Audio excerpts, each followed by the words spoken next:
اور بہترین صحت رہے اس کی۔ دوسری بات یہ ہے کہ رسول اللہ کو کیوں وہاں یعنی حلیمہ سعدیہ کو دیا گیا، تو اس میں اختلاف ہے، جیسا کہ اختلاف ہے، لیکن لینے میں اختلاف ہے، لیکن اس چیز میں اختلاف نہیں ہے کہ انہوں نے دودھ پلایا یا نہیں پلایا۔ اپنے بعض علماء بھی اس چیز کی گواہی دیتے ہیں، علامہ طباطبائی ہوئے، سید خوئی ہوئے، سب اس چیز کے قائل ہیں کہ اس بچے کو دودھ پلایا ہے۔ جی جی،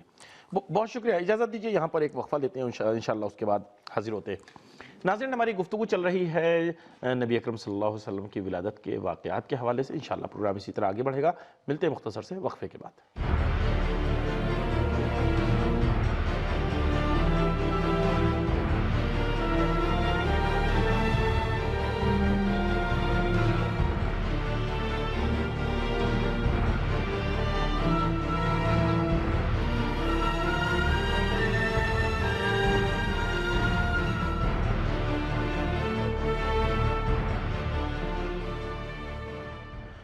ناظرین، وقفے کے بعد پروگرام میں آپ کا خیر مقدم ہے، ہمارے ساتھ رہیں، اپنے پروگرام کو مہمانوں کے ساتھ آگے بڑھاتے ہیں۔ جی محمد عباس کریمی صاحب آپ کی خدمت میں ہے۔ دیکھیے، آپ نے جو یہاں پہ یہ بیان کیا کہ نبی اکرم صلی اللہ علیہ وسلم کو جو بھیجا گیا تھا، یعنی وہاں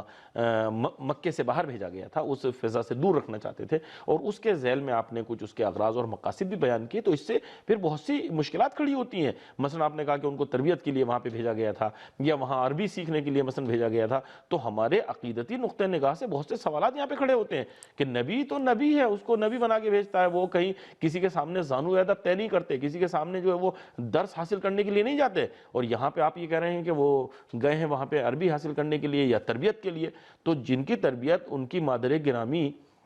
وہ با فضل و کرم شخصیات نہ کر سکیں، جو ان کے مثلا چچا ہیں اور اہل خاندان ہیں، اتنی فضیلت کے حامل افراد وہاں پہ نہ کر سکے، تو ایک گاؤں کی خاتون ان کی تربیت کیسے کر سکتی ہے؟ جی، یہ واقعاً سوال مہم ہے، لیکن اس کا جواب بھی آسانی ہے۔ جی فرمائیے۔ اس لیے کہ اس زمانے کا رواج یہ دستور یہ تھا، اور جو اہل بیت علیہم السلام یا قریش اس چیز یہ اپنے کو اس ماحول سے جدا نہیں رکھنا چاہتے تھے جی کہ ہم جو ہے اپنے ماحول سے جدا ہو، کیونکہ آئندہ وہ جانتے تھے کہ یہ زمانہ ہمارا دشمن ہے، لہذا وہ ان کے دستور پر عمل کرتے تھے، ان دستور پر جو شریعت سے نہ ٹکرانے والا ہو، اور جناب رسول اللہ کو ان کے حوالے کرنا کوئی قباحت نہیں ہے۔ مثلا وہ رسول اللہ ہے، رحمت للعالمین ہے، سب سے بہترین لہجہ قریش کا تھا، اور آپ قریش میں پیدا ہوئے، اس میں کوئی شک نہیں، لیکن کیونکہ اس دستور کو محفوظ رکھنے کے لیے، رواج کو محفوظ رکھنے کے لیے آپ نے بھیجا کہ آپ جائیں وہاں، جو ان کا لہجہ ہے لہجہ محفوظ رہے، ورنہ خود جناب رسول اللہ صلی اللہ علیہ وسلم اس حیثیت سے نہیں بھیجے گئے کہ حلیمہ سعدیہ سے کچھ حاصل کرے، نہیں، وہ تو رحمت للعالمین ہے، وہ تو ہر زبان کے مالک تھے۔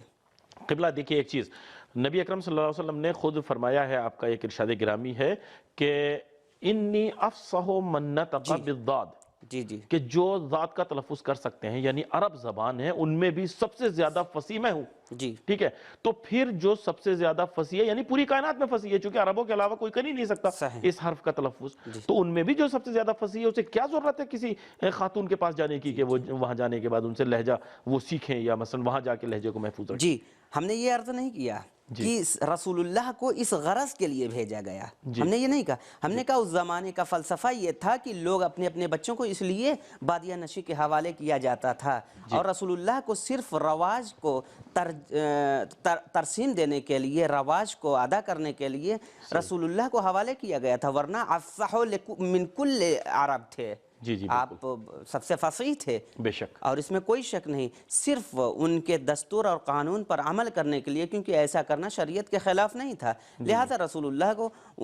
اس زمانے کے ماحول میں ڈھال کر رکھا کہ کوئی ایسا اختلاف نہ ہمارے درمیان آ جائے، ورنہ جناب رسول خدا نے کوئی ایسا درس حاصل نہیں کیا جناب حلیمہ سعدیہ سے۔ جی محمد عباس کریمی صاحب، بات آپ کی ٹھیک ہے کہ راویوں نے اس کو، یعنی مورخین نے اس کو نقل کیا ہے، تاریخ میں یہ واقعہ ملتا ہے، لیکن اس میں پھر بہت سی مشکلات ہمارے لیے ہو جاتی ہیں، اور ہمارے ساتھ مہمان ہیں، انشاءاللہ ہم ان کے ذریعے سے اس کو جانیں گے۔ اگرچہ آپ نے کہا بھی کہ وہاں جو بھیجا گیا تھا تو خود حضور کا جو لہجہ تھا، مثلا حضور کی جو زبان تھی، اس کو محفوظ رکھنے کے لیے بھیجا گیا تھا، نہ یہ کہ وہاں سیکھنے کے لیے یا تربیت کے لیے، لیکن ہمارے ساتھ مہمان ہیں، انشاءاللہ ان سے ہم مزید اس موضوع پر استفادہ کرتے ہیں۔ جی قبلہ، آپ کیا فرمائیں گے اس سلسلے میں؟ دیکھیے میں نے شروع میں بھی عرض کیا تھا کہ ہمارے ہاں کچھ روایتیں ہیں، یعنی بعض علماء نے لکھا ہے اس چیز کو، اس لیے لکھا ہے کیونکہ روایتیں تھیں جی لیکن روایت کے اوپر جب ہم تحقیق کر رہے ہوتے ہیں، بات کر رہے ہوتے ہیں، اور پھر ہم بات کر رہے ہیں آخری نبی کی، جن کے بعد کوئی نبی نہیں آنا، اور صرف آخری یہ نہیں کہ ان کے بعد نبی کوئی نہیں آنا، بلکہ وہ جتنے پیچھے نبی گزر گئے ان سب کے اوپر، کیونکہ اللہ نے جب جس نبی کو بھیجا ایک خاصیت بڑھا کر بھیجا،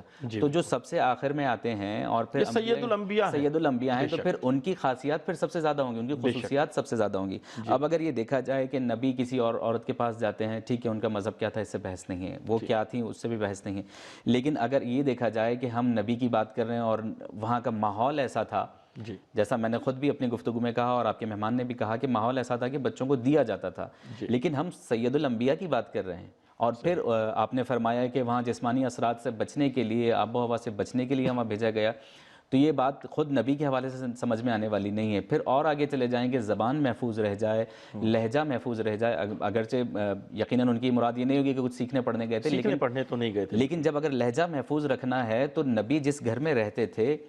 حضرت ابو طالب، حضرت عبد المطلب، خود بی بی آمنہ، یہ اتنی بڑی شخصیات تھیں کہ ان کے ہوتے ہوئے کسی لہجے کی ضرورت نہیں تھی کہ باہر جا کے نبی لہجے کو محفوظ کریں، اور پھر اس کے لیکن البتہ اس کی بھی انہوں نے ایک علت بیان کی کہ چونکہ وہ مرکز سے تجارت تھا، پوری دنیا کے تاجرین وہاں پہ آتے تھے اور ان کی زبان سے وہاں کے لہجے متاثر ہو جاتے تھے، اس میں کوئی شک نہیں ہے کہ دیکھیں مثلا پہلے جو عربی کی بات تھی آج وہ نہیں ہے، چونکہ جب دوسری تہذیبوں کے ساتھ، دوسری زبانوں کے ساتھ یہ زبان ملی ہے تو اس میں تبدیلی آ گئی ہے، شاید اس لیے وہاں پہ ایک ماحول، سادہ ماحول تھا، لوگ دوسرے نہیں پہنچتے تھے، شاید اس لیے وہاں پہ دیکھیں بات اس حوالے سے اگر دیکھی جائے تو پھر ٹھیک ہے، لیکن صرف ایک وجہ کی بنیاد پہ جانا مناسب تو نہیں ہے، پھر اور بھی بہت سی چیزیں دیکھنی ہوتی ہیں، وہاں رہنا، ان لوگوں کے بیچ میں رہنا، پھر تربیت کا پانا، دودھ کا پینا، کافی چیزیں بھی اس ایک مسئلے کے ساتھ جڑی ہیں، ٹھیک ہے، اگر اس طرف اگر آ جاتے ہیں، تجارتی مسئلے کو دیکھ لیتے ہیں تو باقی ساری چیزیں چھوڑنی پڑیں گی ہمیں، یہ چیزیں بھی تو دیکھنی ہے کہ زندگی کیسے گزرے گی، وہاں ماحول کیسا ہوگا، لوگ کیسے ہوں گے، اور طرح طرح کے لوگ آئیں گے، اگر تجارتی مرکز ہے تو ہر طرح کے لوگ آئیں گے، پھر اور اگر زبان کے لہجے کی بات ہے تو اللہ تعالیٰ قادر المطلق ہے، وہ چاہے تو کسی نبی کو پوری دنیا کی زبانیں سکھا دے، وہ تو ایک معجزے والی صورت ہے، دیکھیں اس کو ہم نہیں کہہ سکتے، یعنی اور اس طرح سے نہیں ہونا ہے، ان کی نشو و نما ایک انسان کے طریقے سے ہونی ہے، چونکہ وہ ہمارے لیے اسوہ حسنہ بن کے آئے ہیں، نمونہ عمل بن کے آئے ہیں، ورنہ خدا وہیں سے ان کو ایک فرشتے کی شکل میں بھیج دیتا، لیکن ہمارے لیے حجت نہیں ہو سکتے تھے۔ خیر بہت شکریہ آپ کا، جزاک اللہ، بہت اچھے مطالب تھے، لیکن بہرحال پھر بھی میں آخر میں یہ کہوں گا کہ صرف زبان کو یا لہجے کو محفوظ نہیں رکھنا، اور بہت سی چیزیں انسانی زندگی کے ساتھ جڑی ہاں یہ ایک بہت بحث وہ رہی ہے، پہلو پھر سارے ختم ہو جائیں گے، بالکل یہ سب نے قبول نہیں کیا ہے، ہمارے مورخین جو راویان ہیں انہوں نے کافی اس کے اوپر جو ہے نقد کیا ہے اور سب اس کو قبول نہیں کرتے ہیں، لیکن ایک تاریخ واقعہ ہونے کی حیثیت سے تاریخ میں یہ ملتا ہے۔ بہت شکریہ قبلہ، جزاک اللہ، آپ کے شکر گزار ہیں، اور اسی طریقے سے محمد عباس کریمی صاحب آپ کے بھی بہت شکر گزار ہیں، جزاک اللہ، بڑے اہم نکات تھے، اور آپ دونوں حضرات سے یہاں پر خداحافظی کرتے ہیں۔ ناظرین آپ کے بھی شکر گزار ہیں، پروگرام کے آخر تک آپ ہمارے ساتھ رہے، اور دیکھیں ہمارا پروگرام جو تاریخ اسلام ہے یہ اسی عنوان سے آپ کی خدمت پیش کیا جاتا ہے کہ جو واقعات ملتے ہیں، البتہ وقت میں جتنی گنجائش ہوتی ہے اتنی ہم ان واقعات کے حوالے سے گفتگو بھی کرتے ہیں کہ کیا قبول کیا جا سکتا ہے یا نہیں کیا جا سکتا، یا مسلک کے اعتبار سے کون سا نظریہ کیا کہتا ہے۔ تو شیعی راوی جو ہیں وہ دو طرح کے ملتے ہیں، کچھ اس کے اوپر تنقید کرتے ہیں، اس کو انکار کرتے ہیں اس واقعے کا کہ یہ قابل قبول نہیں ہے، اور وہ انہی چیزوں کی وجہ سے جو ہمارے مولانا نے یہاں پہ بیان فرمایا کہ ان میں یہ مشکلات پیش آ رہی ہیں، لیکن کچھ کہتے ہیں کہ نہیں، واقعہ تاریخی اعتبار سے ہے اور اس میں کوئی حرج بھی نہیں ہے، جیسے محمد عباس صاحب نے بیان کیا کہ ان اسباب کے تحت قبول کیا جا سکتا ہے، اس میں کوئی حرج نہیں ہے۔ بہت شکریہ آپ کا، خدا کی پناہ میں آپ کو دیتے ہیں، آپ سے اجازت چاہتے ہیں، خدا حافظ، فی امان اللہ۔